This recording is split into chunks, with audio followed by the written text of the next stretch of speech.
Hello everyone, मैं देवेश आप सभी का इस वीडियो में स्वागत करता हूं। हम लोग कुछ क्वेश्चन पेपर को लेकर चल रहे हैं, उसी सीरीज में ये आगे लेकर चलेंगे। ये सीजी व्यापम द्वारा जो फूड इंस्पेक्टर का एग्जाम हुआ था 2022 में, उसका मैं सॉल्यूशन लेकर आपके सामने ये आया हूं। तो देखेंगे इसमें कैसे क्वेश्चन आए थे और उनको कैसे सॉल्व करना था। और ये जरूरी नहीं है कि इस एग्जाम में आया था तो इसी एग्जाम में आएगा, ऐसा बिल्कुल नहीं है। मैथ सभी एग्जाम में मैथ्स ही होते हैं और सभी एग्जाम के लिए एप्लीकेबल होता है। तो आपको अलग अलग क्वेश्चन पेपर तो सॉल्व करना चाहिए। चलिए देखते हैं क्वेश्चन क्या था। पहला क्वेश्चन था, किसी बांस के डंडे का 0.1वां भाग एवं 5/8वां भाग क्रमशः कीचड़ और पानी में डूबा हुआ है तथा बचा हुआ 2.75 मीटर पानी के ऊपर है, तो बांस के डंडे की कुल लंबाई क्या होगी। ये फ्रैक्शन और डेसिमल का मिला के ये प्रश्न है। सिंपल प्रश्न है, ऐसा प्रश्न आपसे बनना चाहिए। तो मैं 0.1 को कैसा लिख सकता हूँ, क्या ये देखो, ये 0.1 है, उसको मैं क्या लिख सकता हूँ, 1/10 लिख सकता हूँ। ये ठीक है, 1 है ये। और वैसे ही 5/8 तो 5/8 है। तो देखेंगे 1/10 भाग किस में है डूबा हुआ है, वो कीचड़ में डूबा हुआ है, मड में है। और 5/8 भाग 5/8 जो पार्ट है वो किसमें, पानी में डूबा हुआ है। और कुछ पार्ट जो बच गया है, मैं उसको x लेकर चलूँ, क्या x लेकर चलो, सब पार्ट मिला के एक भाग यानी एक बांस का डंडा होगा। सब मिला क्या होगा, एक होगा, एक बांस का डंडा होगा। तो पहले इस x को निकालते हैं, फिर आगे देखेंगे कैसे, कितना भाग जो है बचा हुआ है वही तो निकालना है ना। पहले हम लोग बचा हुआ भाग जो है x उसको निकालते हैं। ठीक है, इसका एलसीएम ले लेते हैं। एलसीएम आएगा 40, मैं 40 लिख लेता हूँ यहाँ पे ऐसा। और ये 4 टाइम्स, और ये कितना टाइम्स, 5 है ना, और 8 5 40, 5 5 25 हो जाएगा, ये 25। ठीक है, और x को मैं ऐसा लिख सकता हूँ प्लस 40x लिख लूँ, क्या 40x, ये हो गया इज इक्वल टू 1। ठीक है, फ्रैक्शन डेसिमल का सॉल्यूशन आपको आना चाहिए, बहुत इजी चीज़ है, इसमें भी आपको कन्फ्यूजन नहीं। 29 plus 40x is equal to 40, ये ऐसा आ गया। अब ऐसा कर लेते हैं, x is equal to 40 minus 29 तो 11 आ गया, 11/40 आ गया। क्या आ गया, x 11। ये क्या है, बचा हुआ पार्ट है, x जो है बचा हुआ पार्ट है, यही जो है 11/40 जो बचा हुआ पार्ट है वो कितना मीटर है दिया हुआ है, 2.75 मीटर दिया हुआ है। देखो 2.75 मीटर अबव वाटर, मतलब इतना है। ठीक है, ये दिया हुआ है। तो टोटल बांस की लंबाई चाहिए, तो इसको हम लोग 1 बना लेते हैं। कैसे 1 बनाएंगे इसको, देखो 11/40 है, इसको जब मैं 40/11 से मल्टीप्लाई करता हूँ तो सब कैंसिल होकर क्या हो जाएगा, 1 हो जाएगा। और वही ऑपरेशन मैं इस तरफ भी करूँगा, 40/11 वही ऑपरेशन क्या करूँगा, इस तरफ करूँगा, और उससे सॉल्यूशन निकल के सामने आ जाएगा और कोई परेशानी नहीं होगी। चलिए, ये 11 दूनी 22 कर लें क्या, तो 11 दूनी 22 हो गया। और उसके बाद 5 5 11 5 25, ये हो गया, देखो। ठीक है, अब 25 चौक 100 होता है, ऐसा ठीक है। और फिर ये 1000 और 0.2 संख्याओं के बाद लगेगी, तो ये 10.00 यानी कि 10, यही हमारा आंसर हो जाएगा। देखो 10 मीटर टोटल बांस की लंबाई। अब देखो ये समझाने में समय लगता है, और जब आप क्वेश्चन को बनाने जाएंगे तो उतना समय नहीं लगेगा, फटाफट बनता है। ठीक है, कई लोग ये जज कर लेते हैं कि सर इतना समय में एक ही क्वेश्चन बना, तो वो मैं आपको डिक्टेट कर रहा हूँ, वो आपको मैं समझा रहा हूँ, लेकिन जब मैं बनाने जाऊँगा तो वो तुरंत बन जाएगा। चलिए नेक्स्ट क्वेश्चन, ये देखिए, ये सीधा सीधा फ्रैक्शन डेसिमल का क्वेश्चन है, सिंप्लीफिकेशन ही है। क्वेश्चन मार्क की जगह हमको बतानी है क्वेश्चन मार्क है उसमें क्या आएगा। तो ये देखो 3 4 2 0 डिवाइडेड बाई 19 है। ठीक है, 19 का टेबल आपको आना चाहिए। यहाँ पे मैं x रख लूँ क्या, ठीक है, 0.01 इंटू ये 7 है। हमको x की जगह क्या आएगा उसको निकालना है, बहुत आसानी से ये बन जाएगा। देखते हैं, ऐसा कर लेते हैं, x इज इक्वल टू, ये क्या हो जाएगा, 3 4 2 0 और 0.01 उससे मल्टीप्लाई हो जाएगा क्या, ठीक है, 0.01 डिवाइडेड बाई 19, ये नीचे रह गया, और ये 7 भी नीचे आ जाएगा, ये ऐसा हो जाएगा। ठीक है, इसको आप लोग चाहो तो 0.01 को और हम लोग ऐसा लिख सकते हैं, कटाना यहीं से कैंसिल करना शुरू कर सकते हैं आप। एग्जाम में दोबारा लिखने की आवश्यकता नहीं है, मैं आपको समझा रहा हूँ करके दोबारा लिख रहा हूँ। इसको 1 लिख लेते हैं, 19 इंटू 7 0.01 है, डिवाइडेड बाई ये 100, ऐसा लिख लिया। सबसे पहले 3 4 2 0 इसको हम लोग किससे डिवाइड करते हैं, 19 से डिवाइड करते हैं। 19 1 जा 19 होता है है ना, 19 दूनी 38 हो जाएगा, वो ज़्यादा हो जाएगा, वो नहीं कर पाएंगे हम लोग, ठीक है। ये ऐसा करके देखते हैं, तो ये कितना हो जाएगा, माइनस करेंगे, फटाफट करेंगे, इसमें आपको समय नहीं लगना चाहिए। ये हो जाएगा 15 और ये 2, 152 आ गया। अब कितने टाइम्स चला जाएगा, देखिए 19 इंटू 8 करके देखिए, सीधा सीधा आ रहा है 152, है ना। ये तो टेबल आपको याद होना चाहिए, ये जब कैंसिल हो जाएगा और ये 0 टाइम्स चला जाएगा 180, ठीक है, 180 आएगा। क्या आएगा, 180 आएगा। यहाँ से 19 और मैं सीधा सीधा कैंसिल कर देता हूँ 180, ठीक, ये ऐसा हो गया। अब ये 0 और ये 0 ऐसा कैंसिल कर लेते हैं। हमारा क्या बच गया यहाँ से, 18 डिवाइडेड बाई 7 इंटू 10, और 2 से भी कैंसिल कर सकते हैं क्या, 7 5 6 35 हो जाएगा, 9/35। 9/35 जो आ रहा है, ऑप्शन में किसी से मैच नहीं हो रहा है, ऑप्शन डी लेंगे, इनमें से कोई नहीं। यदि मेरा आंसर गलत है तो मुझे आप कमेंट करके बिल्कुल बता सकते हैं, हो सकता है 35/9 हो, मेरे से कैलकुलेशन मिस्टेक हुआ हो, तो आप उसको चेक करेंगे और मुझे कमेंट में बताएंगे। चलिए नेक्स्ट क्वेश्चन चलते हैं। ये देखिए 5 साल पहले आशु की उम्र उसकी माँ की उम्र से 3 गुनी थी। 5 साल बाद उसकी उम्र आशु की उम्र की 2 गुनी होगी। आशु की उम्र आज की क्या होगी, आपको बताना है। तो देखिए ऐसे वाले मैंने आयु संबंधी प्रश्न में, एज रिलेटेड प्रॉब्लम में बहुत सारा करवाया है। 3 से 4 पार्ट होगा, उसमें पूरा का पूरा कॉन्सेप्ट मैंने करवा दिया है। यदि आपने नहीं देखा है तो बिल्कुल देख लीजिए, और ये बिल्कुल आसानी से बनने वाला है। कैसे, देखिए हम लोग ले लेते हैं आशु, इससे पूरा क्लियर हो जाता है, और ये उसकी माँ का, ठीक है, आशु एंड मदर, ठीक है। 5 साल पहले मैं -5 लिख लेता हूँ। वर्तमान है, ये 0 है वर्तमान, या फिर इसको मैं ऐसा कर लेता हूँ, प्रेजेंट है ना, ये प्रेजेंट है, वर्तमान का है, और ये 5 साल बाद मतलब +5 कर लेता हूँ। और हमको दिया क्या है, देखिए 5 साल पहले का दिया हुआ है क्या, 5 साल पहले, इसी का दिया, आशु की माँ की उम्र, आशु की उम्र से 3 गुनी थी। इसको मान लो x लेते हैं तो ये क्या हो जाएगा, 3x हो जाएगा। इसको मैं मान लो लिया हूँ x, तो ये 3x हो जाएगा, क्योंकि दिया हुआ है आशु की माँ की उम्र आशु की उम्र से 3 गुना थी, x और 3x।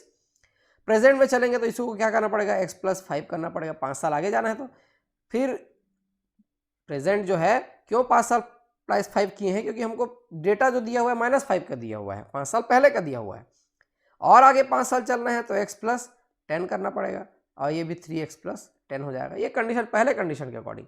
दूसरा कंडीशन ये कहता है कि 5 साल बाद उसकी उम्र आशु की उम्र की 2 गुनी होगी। 5 साल बाद उसकी उम्र आशु की उम्र की 2 गुनी होगी, मतलब इस कंडीशन को लेकर चलना है। तो 3x + 10 = 2x + 10, ये बोला हुआ है वो, ठीक है। यहाँ से 3x - 2x = 20 - 10, x = आ गया 10।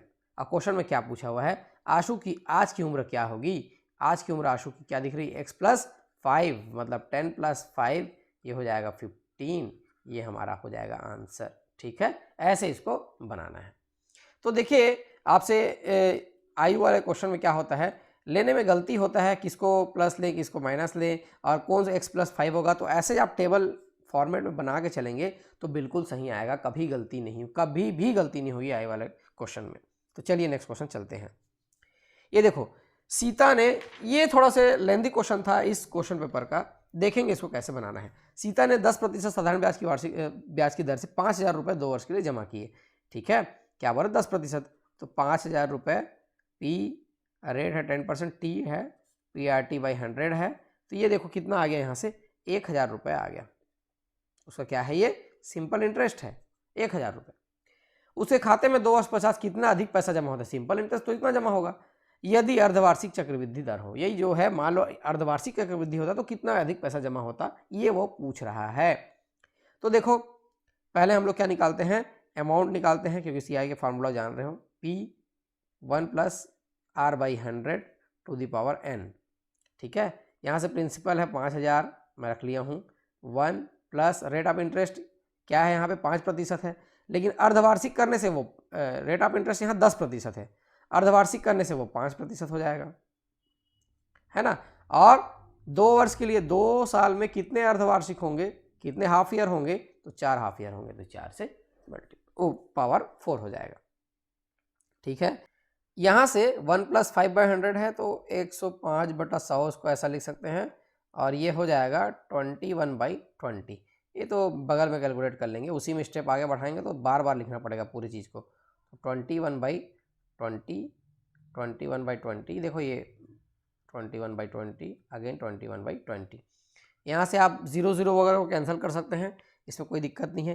3 0 से यहाँ से मैं भी 1 2 3, ये 3 0 हटा लिया, ठीक है। तो यहाँ से ऐसा लिख सकते हैं हम इसको 5/, ये कितना हो जाएगा, 2 दूनी 4, 2 दूनी 8, 2 दूनी 16, ऐसा लिख सकते हैं क्या। एक 0 बचा भी हुआ है ना, तो 2 दूनी 4, 2 दूनी 8, 20 × 10, 8 लिख लेता हूँ मैं यहाँ पे, ठीक है। और उसके बाद ये 21 का स्क्वायर 441 है, इंटू 441, ये ऐसा आएगा। अब यहाँ से थोड़ा कैलकुलेशन जो है टफ जाएगा, और इसी को हमको ध्यान से करना है, हमसे गलती नहीं होनी चाहिए। इसके बाद इसको मैं कैंसिल कर लूँ क्या, 4 टाइम्स कैंसिल कर लिया, तो 441 इंटू 441 डिवाइडेड बाई 32। और इसको सॉल्व करने के अलावा हमारे पास कोई भी ऑप्शन नहीं है, इसको पूरा सॉल्व करना ही पड़ेगा, इसको सॉल्व करना ही पड़ेगा, ध्यान देंगे। तो ये आपके लगभग बराबर आएगा 6077 के 0.5, 6077.5 के बराबर आएगा, और यहीं पे आपको सबसे ज़्यादा समय लगना है, ठीक। तो इसके बाद इसका हम लोग का इंटरेस्ट कितना जा रहा है, 1077.5, क्योंकि 5000 तो हमारा मूल था, तो हमारा डिफरेंस कितना आ रहा है, 1000 और 1077.5 में से 77.5, यही हमारा डिफरेंस है, और इसी को हमारे क्वेश्चन में पूछा हुआ है, ये हमारा आंसर हो जाएगा, ठीक है। तो ऐसे प्रश्नों को थोड़ा लास्ट में लेकर चलना है, समय बचता है तब बनाना है, या आप इसमें कोई तरीका आपके पास हो तो मुझे कमेंट करके बता सकते हैं। चलिए नेक्स्ट क्वेश्चन, ये देखिए, ये बहुत इंटरेस्टिंग क्वेश्चन में से एक था, इसको ध्यान से बनाना है, ऐसे प्रश्न बार बार अभी व्यापम में पूछे जा रहे हैं। तो चलिए देखते हैं, दो बहुभुजों की भुजाओं के संख्या का अनुपात 1:2 है। यदि पहले बहुभुज का प्रत्येक आंतरिक कोण 120 अंश है, तो दूसरे बहुभुज का प्रत्येक आंतरिक कोण क्या होगा। तो जितना भी भुजा है उसका यदि हम लोग सभी भुजाओं के आंतरिक कोण को जोड़ेंगे तो उसका मान क्या होता है, SN n-2 इंटू 180। ये फार्मूला है, इसके बारे में मैंने विस्तार से जियोमेट्री में बताया है, इसका अलग से पूरा वीडियो है इसी फार्मूले पे, यदि आपने नहीं देखा है तो बिल्कुल देख लीजिए। इसी को हम लोग अभी इस्तेमाल करने जा रहे हैं। तो यार भुजाओं की संख्या कितनी है, n है, तो 120 इंटू n मैं ऐसा कर लेता हूँ, वो समेसन आ जाएगा, यानी कि सम आ जाएगा, और n-2 इंटू 180, ये ऐसा ही है। ये ऐसा इसलिए कि हम लोग पहले n का वैल्यू निकालते हैं पहले कंडीशन के लिए, ठीक है। यहाँ से 2n हो गया, मैं 60 से कैंसिल कर रहा हूँ, और n-2 और ये 3 हो गया, तो 2n is equal to 3n minus 6, n is equal to आ गया यहाँ से 6, n इज इक्वल टू कितना आ गया 6 है, और रेशियो कितना दिया है 1 और रेशियो 2 दिया हुआ है। मान लो ये 1 का हिस्सा 6 है, तो इसका रेशियो क्या हो जाएगा 12 हो जाएगा, 6 और 12 1:2 हो जाएगा। तो दूसरे बहुभुज का प्रत्येक आंतरिक कोण क्या होगा आपको बताना है। तो इसी को फार्मूले में रख लेते हैं फिर से SN के में, ठीक है, हालांकि n इस बार चेंज हो जाएगा, 12 माइनस 2 इंटू 180, ये ऐसा रख लिया मैं, तो 10 इंटू 180 है ये, ठीक है, 1800 लिख सकते हैं, कोई दिक्कत नहीं है, लेकिन हमको और आगे कैलकुलेशन करना है, हमको एक एंगल का मान निकालना है, 15 टाइम्स कैंसिल हो जाएगा, और यहाँ से आ जाएगा 150 डिग्री, यही हमारा आंसर हो जाएगा, ठीक है। दूसरे बहुभुज के प्रत्येक आंतरिक कोण 150 डिग्री होगा। चलिए नेक्स्ट क्वेश्चन चलते हैं। चलिए यहाँ पे एक और प्रश्न दिया हुआ है, ध्यान से सुनेंगे। दो वृत्तों की उभयनिष्ठ जीवा की लंबाई, उभयनिष्ठ जीवा मतलब ये होता है कि ये जो जीवा होगी दोनों वृत्त में होगी, एक साथ होगी, जिनके केंद्र 25 सेंटीमीटर की दूरी पर हो, मतलब ये जो पॉइंट है इसको, ये दोनों का केंद्र जो दिख रहा है इसको ऐसे ले लेते हैं, यहाँ से यहाँ 25 सेंटीमीटर है, ये दिया हुआ है, यानी कि इस ट्राइंगल का जो बेस दिखाई दे रहा है ये 25 सेंटीमीटर होगा। कितना होगा 25 सेंटीमीटर होगा। देखो ये ट्राइंगल को मैंने उसमें वहाँ से बाहर निकाला है, यही ये वाला हिस्सा ही है, ये कोई अलग से हिस्सा नहीं है, ठीक है। और जिनकी त्रिज्या 15 सेंटीमीटर, मतलब ये R1 इधर ले लेते हैं 15 है, और R2 इधर ले लेते हैं 20 सेंटीमीटर हो। तो हमको ये उभयनिष्ठ जीवा की लंबाई हमको निकालनी है, यानी कि इसको मान लो मैं x लेकर चलूँ क्या, x, और इधर भी x है, उसका हमको मान निकालना है, क्योंकि ये प्रॉपर्टी है 20 से डिवाइड करता है, ठीक है। तो चलिए देखते हैं इसको कैसे हमको करना है। अब इसी चीज़ को मैं लेकर चल रहा हूँ, यहाँ पे x लेकर चल रहा हूँ, और ये 15 दिखाई दे रहा है, और ये 20 दिखाई दे रहा है ट्राइंगल के अकॉर्डिंग, और यहाँ पे क्योंकि ये बना हुआ है, पॉइंट में बना हुआ है, सर्कल में बना हुआ है, यहाँ पे जो एंगल बनेगा वो 90 डिग्री बनेगा। कितना बनेगा? 90 डिग्री बनेगा। इस हिसाब से देखिए इस ट्राइंगल के एरिया में देखिए 1/2 बेस इंटू हाइट होता है, x हाइट हो गया, या बेस को पहले लेते हैं, उसमें क्या दिक्कत है, बेस इंटू हाइट में पढ़ा हूं तो 25 इंटू एक्स, और दूसरी तरफ से देखें तो ये 90 है बोल रहा हूं, तो 1/2 इंटू 15 बेस हो जाएगा और हाइट क्या हो जाएगा? 20 हो जाएगा। इसी ट्राइंगल में ही हमारा सब चीज होना है, क्योंकि ये ट्राइंगल की प्रॉपर्टी भी यूज कर रहा है और सर्कल की प्रॉपर्टी भी यूज कर रहा है। केंद्र से किसी वो इसको टच कर रहा है, किसी पॉइंट को टच कर रहा है, दूसरे केंद्र से टच कर रहा है। ठीक है, अब चलिए यहाँ से 1/2 मैं कैंसिल कर लेता हूँ और x इक्वल टू आ गया 15 इंटू 20 डिवाइडेड बाई 25। ये 5 5 6 25 होता है, 5 चौके 20 होता है, 5 तिया 15 होता है। x इज इक्वल टू आ गया यहाँ से 4 तिया 12 सेंटीमीटर। लेकिन ये क्या पूछा हुआ है कि उभयनिष्ठ जीवा की लंबाई, तो ये तो आधा ही हुआ, इतना में आधा हुआ, यहाँ से यहाँ तक ये आधा ही हुआ, और जो नीचे है वो पूरा जाएगा तो 12 इंटू 2, तो हमारा आंसर जाएगा 24 सेंटीमीटर। कितना आ जाएगा? 24 सेंटीमीटर, और ये ऑप्शन सी हमारा आंसर हो जाएगा। तो ऐसे इसको बनाना है, ध्यान से समझेंगे। चलिए नेक्स्ट चलते हैं। एक बेईमान विक्रेता उसकी वस्तु को क्रय मूल्य पर बेचने की वकालत करता है, परंतु 1 किलो की जगह वह 960 ग्राम का बाट रखता है, उसका लाभ प्रतिशत क्या होगा? ऐसा प्रश्न एज इट इज आपके सभी बुक्स में मिल जाएगा। कितना वो देखो 960 ग्राम है, लेकिन वो बेचता कितना? 1 किलो ऐसा बोल रहा है वो, तो 40 का तो पहले ही फायदा मान लिया है, जबकि बेच कितना रहा है वो? 960 ही। परसेंटेज में निकालना है इसलिए 100। बहुत इजी कॉन्सेप्ट है, इसमें गलती नहीं करना है, नीचे 1000 नहीं रखना है, और 40% आंसर या 40 ग्राम है तो 4% आंसर नहीं लेना है। ठीक है, बिल्कुल नहीं लेना, इसी में गलती करनी। ये कैंसिल करिए, ये कैंसिल कर लिया, और ये 24 टाइम्स कैंसिल हो जाएगा। हाँ 24 टाइम्स कैंसिल हो जाएगा। यहाँ से कितना हो गया? 100/24, ये ऐसा आ गया। ठीक है, और किसी से कैंसिल हो रहा है क्या? ये सीधा सीधा 4 से कैंसिल कर सकते हैं, सीधा सीधा 25 टाइम्स और 6 टाइम्स, जो कि आ जाएगा 4/1 ये देखो 4 और 1/6%, 4 से ही 1/6%, ये हमारा आंसर आ जाएगा। ठीक है, बहुत आसान था ये प्रश्न, इसमें कोई गलती किया होगा तो फिर तो बहुत दिक्कत है। एक नियोक्ता अपने कर्मचारियों की संख्या में अनुपात 7:5 में कटौती करता है, मतलब पहले 7 था अब हो गया 5, और उनकी मजदूरी 10:9 के अनुपात में बढ़ाता है। बढ़ाता है कहने का मतलब पहले 9 था और अब 10 हो गया है। तो ऐसे लिखना चाहिए, इस चीज को ऐसे लिखना चाहिए, ऐसे, क्योंकि वो पहले और बाद की बात कर रहा है, तो 10:9 के अनुपात में बढ़ाता है, जाहिर सी बात है बढ़ाता है, मतलब पहले 9 था और अब 10 हुआ, तभी तो बढ़ रहा है। ठीक है, और ये हो जाता है 7 नियम 63 और 5 धाम 50, और हमारे किसी ऑप्शन से ये मैच नहीं कर रहा है, किसी ऑप्शन से मैच नहीं कर रहा है, तो इसको हमने फिर वैसा ही कर दिया जैसा सब कोचिंग सेंटर वाले ने बताया, ये ऐसा लिख दिए एज इट इज, ऐसे ही लिख दिए, तो ये हो जाएगा 70, हो जाएगा 5 नियम 45, और इसको कैंसिल करेंगे, किससे कैंसिल करेंगे? 5 से कैंसिल करेंगे तो 14:9, ये आंसर आ रहा है 14:9।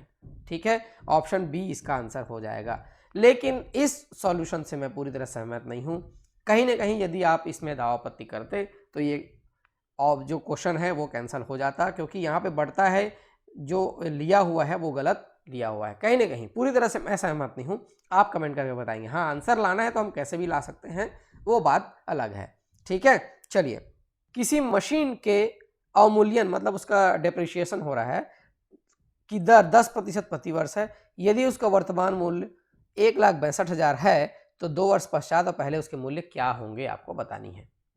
अभी वर्तमान 1,62,000 है, और ये बोल रहा है कि 10% हर साल उसकी कीमत जो है घट जाती है।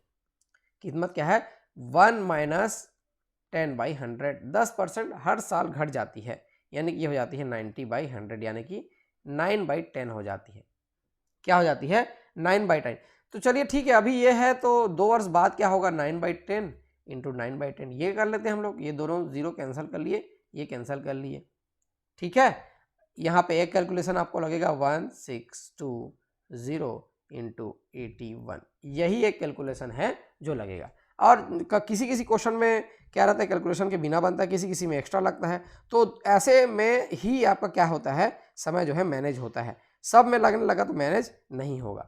ये कितना हो जाएगा 131 और 220, 131,220। यहाँ से आप ऑप्शन इसको ले सकते हैं, लेकिन हमारे पास नन ऑफ दी अबोव है, इसलिए दूसरा भी करके हमको देखना पड़ेगा। अब देखिए कोई राशि थी जो 9/10 हुई फिर से, और फिर से 9/10 हुई, और अभी जाके वो 162,000 है। तो वो 2 वर्ष पहले क्या थी हमको पता करनी है। तो ऐसा हम लोग इसको कर लेते हैं। तो 10/9, ये 9 है क्या, फिर से मैं 10 लिख लिया, 10/9 या 10/9, ऐसा इसको भी करेंगे। यहाँ से कितना आ जाएगा 200, फिर 000, ये आ जाएगा, यानी कि ऑप्शन बी हमारा पूरी तरह से मैच हो जाएगा, ये हमारा आंसर हो जाएगा।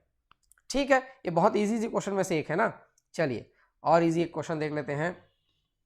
यहाँ क्या दिया हुआ है, ये एक तालिका दी हुई है, इसमें 6 विद्यार्थियों के प्रतिशत अंक, ध्यान देंगे प्रतिशत अंक दिए हैं, इसको अंडरलाइन कर लेंगे प्रतिशत अंक। इसमें बहुत सारे स्टूडेंट ने गलती की है, प्रतिशत अंक ना पढ़ के वो सिर्फ अंक पढ़ लिए हैं, लेकिन ये परसेंटेज मार्क्स है, ध्यान देंगे, इसको बार बार अंडरलाइन में कर रहा हूँ। चलिए देखते हैं क्या करना है। ठीक है, ये देखिए, और ये क्या है, मैक्सिमम मार्क्स है, सबका मैक्सिमम मार्क्स दिया हुआ है, ये भी काम आने वाला है। देखिए ये पूरा मैक्सिमम मार्क्स है, ठीक है, अधिकतम अंक। तो चलिए, अक्षय द्वारा सभी 6 विषयों में पाए गए कुल अंक हैं। ये देखो अक्षय, अक्षय को मैं इसको अंडरलाइन कर लूँ क्या, ठीक है, इसी को देखना है हमको। अक्षय सभी 6 विषयों में पाए गए कुल अंक कितने हैं। तो देखो मैथ्स में 150 तो टोटल है, जिसमें से उसको कितने मार्क्स मिले, 90% मार्क्स मिले, है ना। तो 15 निया 135, उसको मार्क्स कितने मिले, 135 मिले। यही गलती सब लोग किए हैं, सब लोग इसी को जोड़ दिए हैं, इसी को डायरेक्ट जोड़ दिए, इसको डायरेक्ट नहीं जोड़ना है, पहले मार्क्स निकालने हैं उसके बाद जोड़ने हैं। 130 का वैसे ही 60% ले लेते हैं, ये 60% ले लिया मैं, ठीक है। तो 63 का 78 होता है क्या, ये 78 हो गया। उसके बाद 120 इंटू 70/100, देखो मैं अक्षय का लेते चले जा रहा हूँ, 70/100, 12 सत्ते कितना होता है, 84 होता है क्या, 84, ये हो गया। अब उसके बाद चलते हैं जियोग्राफी का, देखो यहाँ सीधा सीधा 100 मार्क्स है और 70% मिले, तो ये तो 70 हो जाएगा, उसमें कुछ दिक्कत नहीं है। और हिस्ट्री का चलते हैं, 60 में से 90% मार्क्स मिले हैं, तो ये कैंसिल हो जाता है, और 6 निया 54 हो जाएगा। और वैसे ही कंप्यूटर साइंस का मैं यहाँ पे लिख लूँ क्या, 40 है और उसका 70% मिला है, ये कैंसिल हो जाता है, 7 चौके 28, ये टोटल करने के लिए जगह बचेगा, इसलिए मैं ऐसा किया हूँ। अब इसको आप लोग सब जोड़ेंगे तो ये आता है 449, क्या आ जाएगा 449, जो कि हमारे यहाँ पे ऑप्शन बी है, ये हमारा आंसर। इसमें एक none of the above option होना चाहिए था, तब जाके बहुत लोगों से गलती होती, ऐसे में ये क्या है, क्लियर हो जा रहा है, 449, ये हमारा आंसर हो जाएगा। ठीक है, तो इसको ध्यान देंगे, प्रतिशत अंक था, आपने सिर्फ अंक पढ़ के क्वेश्चन में बनाया था, बिल्कुल बनाया है, वो करिए मत। चलिए ये क्वेश्चन है, देखते हैं, जगदेश का कुल प्रतिशत कितना है। जगदेश देखिए कितना, सबसे लास्ट वाला अंतिम वाला है, तो इसमें कोई देखने वाली बात नहीं है, ठीक है। वैसे ही इसका निकालेंगे मार्क्स, 150 इंटू 65/100, ठीक है, तो 65% है, वो निकालेंगे, यह आता है 97.5%। वैसे ही 130 इंटू 35/100, 35% निकालना है इसका, यह आता है 45.5। फिर उसके बाद 120 इंटू 50/100, तो किसी का 50% कर रहे हैं तो आधा हो जाता है सीधा सीधा 60, और उसके बाद 100% 100 ही मार्क्स है तो 77 हो गया। और उसके बाद 60 इंटू 80/100, तो 8 छक्का 48 हो गया। और उसके बाद 40 इंटू अगेन 80/100 है क्या, हाँ ठीक है, 32, यहाँ से आ गया ये 360 टोटल। तो 360 मार्क्स मिले उसको, कितने में से, सबको जोड़ लेंगे, ठीक है, 150 130 120 100 और सबको जोड़ लेंगे, ये हो जाएगा 200, फिर उसके बाद 320, फिर 450 और ये हो जाएगा 600, 600 इंटू ये हो जाएगा 100, ये परसेंट हमको निकालना है, यहाँ से आ जाएगा 60%, ये हमारा आंसर हो जाएगा।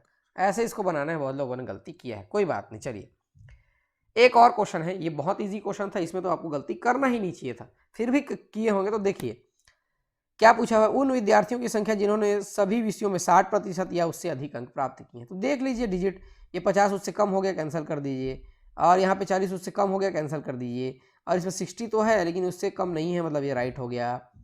इसमें देखिए 50 है, कैंसिल कर दीजिए, कम मतलब 60 से कम हो मतलब कैंसिल कर दीजिए सीधा सीधा, और ये भी कैंसिल है। तो कौन सा और बच गया यहाँ पे, एक और जो है विघ्नेश का बच गया है। ठीक है, तो 2 ही लोग हैं जिन्होंने क्या किया है, सभी विषयों में 60% या उससे अधिक अंक प्राप्त किए हैं। तो कितनी संख्या हो जाएगी, डी, ऑप्शन डी हमारा आंसर हो जाएगा। 2 लोग हैं यहाँ पे, कौन कौन से हैं, अक्षय और विघ्नेश। ठीक है, इजी क्वेश्चन है। ठीक है, ऐसा नहीं है भाई, एग्जाम में जो बैठता है उसको समझ में आता है। चलिए 13 नंबर का क्वेश्चन, यदि 459 है, ये 459, उसके बाद 46 है, उसके बाद 28 है, और ये स्टार लगा हुआ है, मल्टीप्लाइड बाई 484 है। सबको मल्टीप्लाई करने पे क्या है, इकाई स्थान पर 2 आता है, तो स्टार की जगह में क्या आएगा हमको बताना है। स्टार की जगह में क्या आएगा हमको बताना है, बहुत ईजी है इसका। ये 9 को लीजिए, 6 को लीजिए और 4 को लीजिए, पहले इसी को लीजिए, जो जो यूनिट में है उसी को ले लेते हैं। तो देखो 6 या 54 होता है, और ये 4, 4 चौके 16, मैं सिर्फ यूनिट पे ले रहा हूँ 6। ठीक है, अब मैं 6 में किस संख्या का मल्टीप्लाई करूँ कि मेरा जो यूनिट डिजिट है वो 2 आ जाए। ऑप्शन से देखिए 6 या 54 नहीं बन रहा है। ठीक है, उसके बाद 6 या 18 नहीं बन रहा है। इस 7 को मल्टीप्लाई मैं करता हूँ मान लो, तो 6 7 42 आ रहा है, ये देखो 2 आ गया, तो हमारा ऑप्शन हो जाएगा। हमको 2 चाहिए इकाई में, इकाई को करना है भाई, और फिर मल्टीप्लाई करके फिर इकाई को लीजिए, फिर मल्टीप्लाई करके फिर यूनिट को ही लीजिए, और पूरी संख्या को नहीं लेना है। ठीक है, चलिए नेक्स्ट क्वेश्चन दिया हुआ है, ध्यान से सुनेंगे। वह सबसे छोटी पूर्ण संख्या ज्ञात करो जिसे 1 से 1/3, 2 से 1/4, 3 से 1/2 और 4 से 1/5 से पूर्ण भाग दिया जा सके। इसका मतलब ये क्वेश्चन जो है एलसीएम से पूछा गया है, सबसे छोटी पूर्ण संख्या की बात वो कर रहा है। तो 1 से 1/3 को हम लोग क्या लिख सकते हैं, 4/3 लिख सकते हैं। फिर 2 सही 1/4, 4 दूनी 8, 1 9/4 लिख सकते हैं, और वैसे ही इसको 7/2 लिख सकते हैं, और 5 के 20 21/5 लिख सकते हैं। ऐसा करने का ये है कि हमारे जो एलसीएम है इसका निकालेंगे हम लोग, इसी का पूरा एलसीएम निकालेंगे। तो इसका एलसीएम है, निकालने के लिए सबसे पहले एलसीएम ऑफ 4, 9, 7 एंड 21 लेना पड़ेगा, और एचसीएफ लेना पड़ेगा 3, 4, 2 एंड 5 का, इसका एचसीएफ लेना पड़ेगा। तो उस ऊपर का एलसीएम निकाल लेते हैं, 4, 9, 7, 21, 7 से लगा लूँ क्या मैं, ठीक है, 7 एकम 7 और 7 तिया 21 होता है, और यहाँ से 9 और ये 4 आएगा। ठीक, और मैं 3 से कर लेता हूँ, ये 4 को 4 रहेगा, 3 3 जा और ये 1 हो जाएगा, तो 7 या 21 हो जाएगा, और 4 तिया 12, इसका एलसीएम हो जाएगा। तो 12 एकम 12 हो गया, और 12 दूनी 24 हो गया, और ये 252 आ गया, यहाँ से क्या आ गया, 252 आ गया, और इसका एचसीएफ तो मेरे को दिखाई दे रहा है 1 आएगा, यानी कि हमारा आंसर आ जाएगा 252। देखो ये ऑप्शन सी हमारा आंसर हो जाएगा।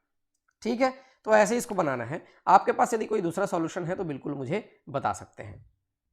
तो इस आंसर को आप लोग चेक करके भी देख सकते हैं। कैसे चेक करेंगे, ये जो 252 हमारा आया है, इसको आप लोग ये सारी संख्याओं से भाग देकर देखेंगे क्या ये पूर्ण संख्या में भाग जा रहा है कि नहीं जा रहा है। आप लोग इससे चेक करके देख सकते हैं। ठीक है, चलिए नेक्स्ट क्वेश्चन चलते हैं। ये देखिए, ये एक इंटरेस्टिंग क्वेश्चन है। ऐसा आपको ज़्यादा क्वेश्चन बुक्स में भी दिखाई नहीं देगा और इधर उधर भी दिखाई नहीं देगा, लेकिन एग्जाम में आते ही हैं सारे क्वेश्चन। देखिए, 2 बिजली के तार हैं 9 मीटर 60 सेंटीमीटर, ये 9 मीटर है और 60 सेंटीमीटर है, इसको हम लोग 960 सेंटीमीटर लिख सकते हैं। दूसरा है 5 मीटर और 12 सेंटीमीटर, इसको हम लोग 512 सेंटीमीटर लिख सकते हैं। तांबे का तार है। वह अधिकतम लंबाई दोनों तारों की ज्ञात कीजिए जिससे उस लंबाई के टुकड़े करने पर प्रत्येक तार की कुल लंबाई में उसको भाग दिया जा सके। मतलब ऐसा हमको हाइट पता करना है, लेंथ पता करना है कि दोनों टुकड़ों को बराबर बराबर हम लोग काट सकें। मान लो 5 सेंटीमीटर इसका काटना है तो 5 इसका भी काटना है, लेकिन कटिंग का जो पीस है वो 5 ही बचना चाहिए लास्ट में, वो कम ज़्यादा नहीं होना चाहिए, ये वो बोल रहा है। ऐसा प्रश्न यदि आता है तो इसका हमको क्या निकालना है, HCF निकालना है। और ऐसे प्रश्न में HCF निकालने के लिए भाग विधि का प्रयोग करना है। किसका प्रयोग करना है, भाग विधि का, तभी आपको आंसर मिलेगा। जैसे ये 960 है, इसको हम लोग डिवाइड वाले मेथड से 512 से इसको डिवाइड करेंगे। सीधा सीधा 1 टाइम लगाएं क्या, ये 512, और ये कितना बच गया यहाँ से 448, फिर ये 512 को लगाते हैं, भाग विधि आपको पता होनी चाहिए, ये 4 4 8 और यहाँ से आ गया 64 और इस 4 4 8 को फिर से कितने टाइम्स 7 टाइम्स आप लोग जब लगाएंगे तो ये आ जाएगा 64 को ये 0, यानी कि एलसीएम हमारा एचसीएफ हमारा जो आ गया वो है 64। एचसीएफ कितना है 64 और मैंने यहाँ पे सेंटीमीटर में लेकर चल रहा हूँ तो ये हो जाएगा 64 सेंटीमीटर। ये हमारा आंसर हो जाएगा ऑप्शन सी। ठीक है, तो ऐसे ही इसको बनाना है और इस पार्ट में ये 15 क्वेश्चन हो गए और इस क्वेश्चन पेपर में हमारे 15 क्वेश्चन और थे, उसको मैं नेक्स्ट पार्ट में रखूंगा। आप इस वीडियो को देखिए, समझिए और अपने क्वेश्चन पेपर में आपने कैसे बनाया है और उस समय आपको कैसे बनाना चाहिए था वो थोड़ा सा देखिए और कॉपी में नोट कीजिए। मैं देवेश आप लोग के लिए ऐसे लेसन्स लेके आता रहूंगा, आप मेरे साथ बने रहिए, वीडियोस देखते रहिए, शेयर करते रहिए। Thank you.